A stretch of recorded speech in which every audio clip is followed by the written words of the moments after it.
hanging planter and Newton's second law of motion.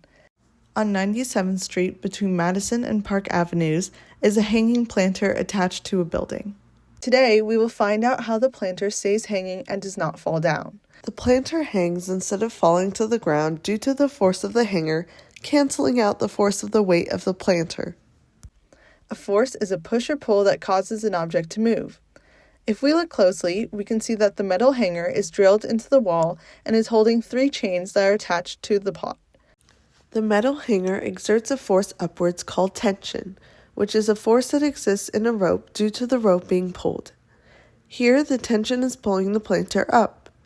Weight, which is mass times the gravitational force, or gravity, acts on the pot by exerting a force downwards, meaning it is pushing the planter down. Since there are equal forces acting in opposite directions, the sum of forces equals 0. We can understand this through Newton's second law of motion, which states that if a net external force acts on an object, the object will accelerate.